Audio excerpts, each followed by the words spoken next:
नमस्कार साथियों, आज हम अजमेर जयपुर जोधपुर विद्युत वितरण निगम लिमिटेड द्वारा जो 25 अगस्त 2018 को द्वितीय पारी में तकनीकी सहायक भर्ती परीक्षा आयोजित की थी उसका जो पेपर है वो हल करेंगे। इसमें कुछ प्रश्न पूर्व वीडियो में हल किए, शेष जो प्रश्न है वो हम आज हल करेंगे। तो आज का अपना प्रश्न है, निम्न में से किस परिपथ वियोजक की वोल्टेज रेंज सबसे कम होती है, यानी किस प्रकार के सर्किट ब्रेकर की वोल्टेज रेंज यानी कम होती है। ऑप्शन देखो, एयर ब्रेक परिपथ वियोजक यानी एयर ब्रेक यानी एसीबी एयर सर्किट ब्रेकर कह सकते हैं इसे हम। और दूसरा क्या है, टैंक प्रकार के तेल परिपथ वियोजक यानी oil circuit breaker. Air blast परिपथ वियोजक यानी एबीसीबी। SF6 परिपथ वियोजक यानी सल्फर हेक्साफ्लोराइड परिपथ वियोजक। वैक्यूम परिपथ वियोजक यानी निर्वात प्रकार का परिपथ वियोजक। तो इन ऑप्शनों में एसीबी यानी एयर सर्किट ब्रेकर है उसकी रेंज सबसे कम है, बाकी की इनकी और की ज़्यादा है एसीबी की अपेक्षा। तो राइट आंसर क्या हो जाएगा, एयर ब्रेक परिपथ वियोजक यानी एसीबी या एयर ब्रेक परिपथ वियोजक। ए ऑप्शन इसका सही होगा। अगला क्वेश्चन है, HRC high rupturing capacity HRC fuse में कट ऑफ और अंतिम धारा मान के मध्य के समय को क्या कहते हैं, यानी HRC फ्यूज के अंदर कट ऑफ और अंतिम धारा यानी जब धारा का मान 0 हो जाए के मध्य का समय क्या काल कहलाता है। यानी ये क्या कहना चाहता है कि कोई भी परिपथ है उसमें दोष हो जाता है तो फ्यूज परिपथ को विच्छेदित करता है। अब दोष होने से लेकर विच्छेदित होने तक का जो समय है उसे हम क्या कहते हैं, यानी परिपथ में दोष होने पर परिपथ को विच्छेदित करने में लिया गया समय क्रियांत गुणांक या आर्किंग समय कहलाता है। तो यही इसमें पूछना चाहता है कि इस समय को हम क्या कहेंगे, तो इस समय को हम आर्किंग समय कहेंगे। तो राइट आंसर क्या हो जाएगा, आर्किंग समय। किस में, बी ऑप्शन में। तो राइट आंसर हो गया बी, आर्किंग समय। अगला क्वेश्चन है, यदि लाइव तार धातु की केसिंग के संपर्क में आता है तो अतिरिक्त धारा कहाँ स्थानांतरित होती है। यदि कोई जीवित तार, मान लो जो फेज तार है वो मान लो कोई उपकरण है इसकी काय के संपर्क में आ जाता है, मान लो ये फेज यानी मान लो इसकी सप्लाई ये फेज और न्यूट्रल से जुड़ा हुआ है और ये जो फेज का तार है इसकी बॉडी से टच हो जाता है, तो ये कह रहा है कि जो अतिरिक्त धारा है वो कहाँ स्थानांतरित होगी। तो हम इस उपकरण को बॉडी को ग्राउंड करते हैं, तो जो भी एक धारा होगी वो बॉडी में आएगी और बॉडी से ग्राउंड में यानी वो तार में चली जाएगी। तो ये लाइव तार है यानी जीवित तार है या फ्यूज तार है वो धातु की केसिंग के संपर्क में आ जाता है तो अतिरिक्त धारा भू संपर्क तार में स्थानांतरित होती है। तो राइट आंसर क्या हो जाएगा, भू संपर्क तार, यानी बी ऑप्शन इसका सही होगा। अगला क्वेश्चन है, इनमें से विद्युत ऊर्जा का एक पारंपरिक स्रोत नहीं है। पारंपरिक स्रोत नहीं है यानी गैर पारंपरिक स्रोत कौन सा है।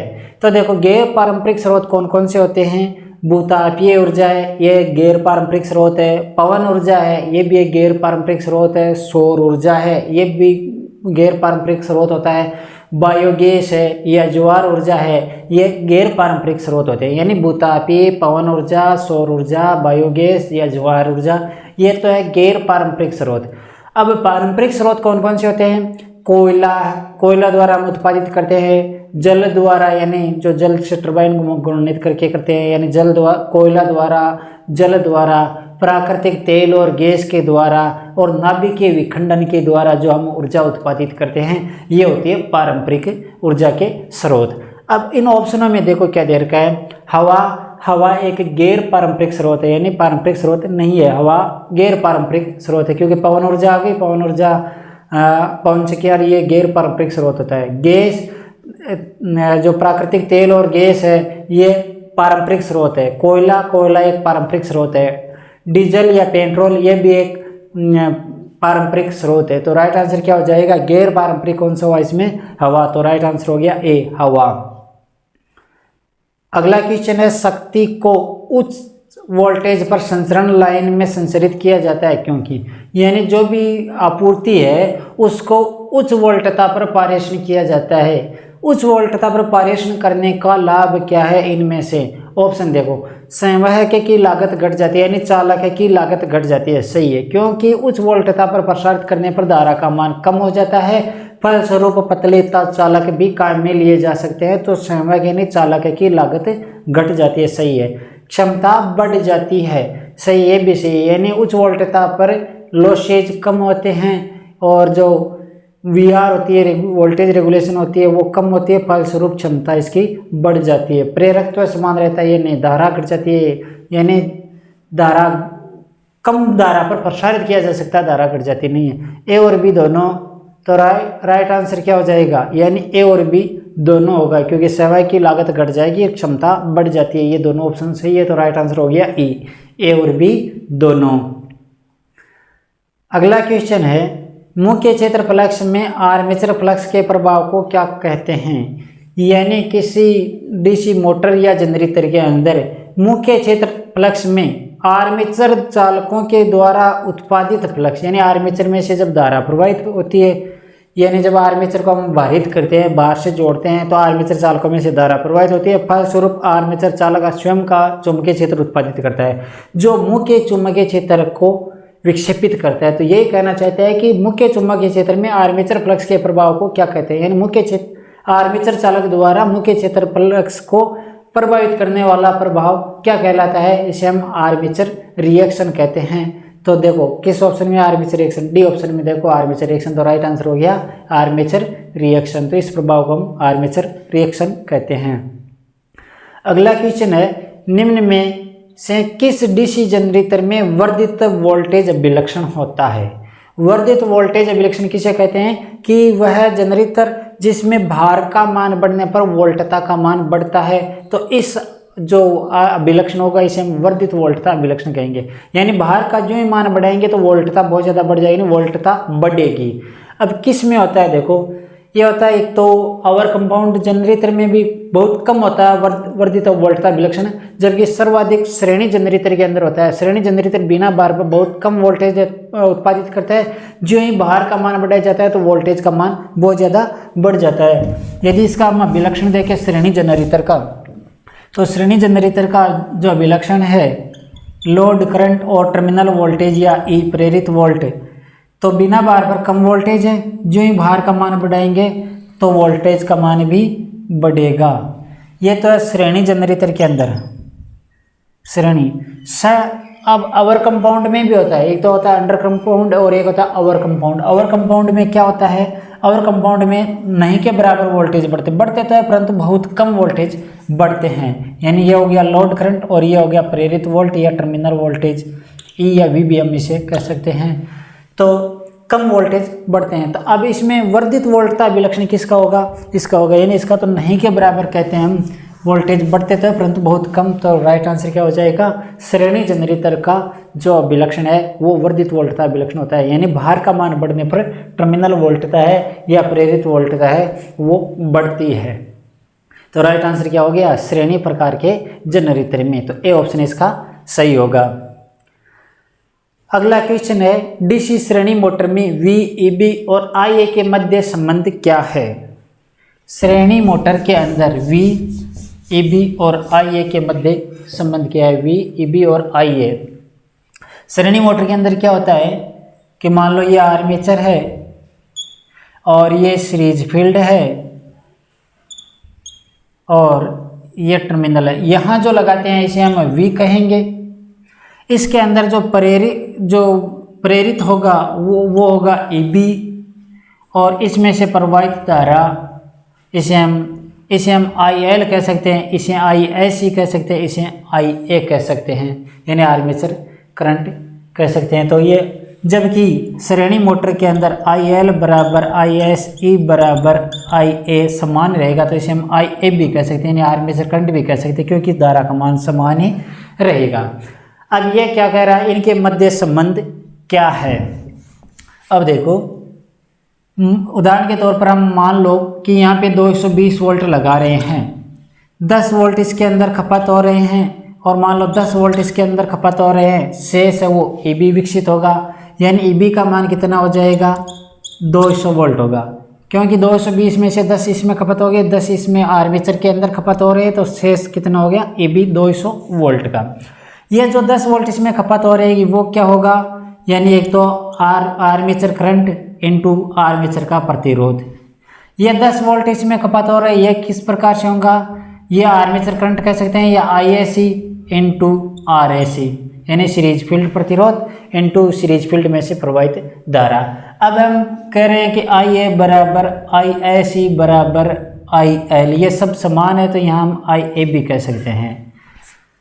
तो ये 10 वोल्ट यानी इसमें जो खपत हो रहा है वो IARAC के बराबर खपत हो रहा है, इसमें जो खपत हो रहा है IARA के बराबर खपत हो रहा है, शेष है वो EB है और इनका योग इसके बराबर है। तो हम इस प्रकार से कह सकते हैं कि V बराबर जो EB है इसमें ये जोड़ दो IA into RA plus IA into RAC। उदाहरण के तौर पर इसी प्रश्न को हम हल कर रहे हैं, तो मान लो ये कितना था 200 वोल्ट है, इसका मान 10 आ रहा है और इसका मान भी 10 है, तो 200 प्लस 10 220 हो रहे हैं ये। तो इस प्रकार भी हम देख सकते हैं। तो ये सूत्र हो गया इसके अंदर, इसी से संबंधित पूछा है ये V बराबर EB plus IA into RA plus IA into RAC। कई बार EB भी पूछ लेते हैं कि EB बराबर क्या होगा, तो EB बराबर इसको पक्षांतरण कर लो, EB बराबर हो जाएगा V minus IA into RA plus IA into RAC, ये हो जाएगा। V में से इनको घटा दो तो वो हो जाएगा EB के बराबर। अब इन ऑप्शनों में देखो कौन सा सही हो रहा है। इन ऑप्शनों में पहले में EB दे रखा है और V प्लस दे दिया, V माइनस होगा, ये गलत है। V बराबर EB plus IA into RA minus, ये भी गलत हो गया। C में देखो EB V प्लस, ये भी गलत हो गया। D में देखो V बराबर EB plus IA into RA plus IA into RAC, सही है। तो इसमें राइट आंसर क्या हो जाएगा D, V बराबर EB plus IA into RA plus IA into RAC। यहाँ कई बार IL भी दे सकते हैं तो भी एक ही रहेगा, IL इंटू RA कह सकते हैं, इसकी जगह IL इंटू RAC कह सकते हैं, या यहाँ पे IAC इंटू RAC भी हम कह सकते हैं। तो राइट आंसर हो गया D। अगला क्वेश्चन है, डीसी मशीन में चाल नियंत्रण की वार्ड लियोनार्ड पद्धति में कितनी मशीन होती है। डीसी मशीन की चाल नियंत्रण की विधि है और कौन सी, वार्ड लियोनार्ड गति नियंत्रण विधि। वार्ड लियोनार्ड गति नियंत्रण विधि डीसी शंट या यौगिक मोटर की गति नियंत्रण की विधि है। इसके द्वारा मोटर की गति सामान्य चाल से कम या ज़्यादा की जा सकती है और घुमाव की दिशा भी परिवर्तित की जा सकती है। इसके अंदर 3 मशीनें होती है, एक तो मेन मोटर, मुख्य मोटर जिसे हमें चाल नियंत्रित करनी है, एक जनरेटर और एक जनरेटर को घूर्णित करने के लिए प्राइम मूवर हम कह सकते हैं, यानी अतिरिक्त मोटर जो जनरेटर को घूर्णित करे। तो 3 मशीनें हो जाएगी इसके अंदर वार्ड लियोनार्ड गति नियंत्रण विधि के अंदर। तो राइट आंसर क्या हो जाएगा, 3 मशीनें होती है। तो किस में, सी ऑप्शन में देखो 3 मशीन 3, तो राइट आंसर हो गया सी 3। अगला क्वेश्चन है, ब्रीदर में सिलिका जेल किसे अवशोषित करता है। यानी जो ब्रीदर है, ब्रीदर के अंदर सिलिका जेल रखी जाती है, यह सिलिका जेल का कार्य क्या है। सिलिका जेल है जो ट्रांसफार्मर के अंदर जो वायु जाती है, जब ट्रांसफार्मर ऑयल ठंडा होता है तो उसका आयतन घटता है, फलस्वरूप जो उसमें जो वायु है वो बाहर की वायु अंदर की तरफ जाती है। तो वायुमंडल की जो अंदर जा रही वायु है उसकी नमी को शोषित करने के लिए सिलिका जेल का प्रयोग किया जाता है, यानी सिलिका जेल रखी जाती है। तो वो क्या करती है, यानी क्या अवशोषित करती है, नमी को शोषित करती है। तो राइट आंसर क्या हो गया, नमी, ए ऑप्शन इसका सही होगा। अगला क्वेश्चन है, ट्रांसफार्मर तेल क्या कार्य करता है। ट्रांसफार्मर तेल क्या कार्य करता है, ऑप्शन देखो, ए केवल शीतलन, केवल ठंडक का काम करता है।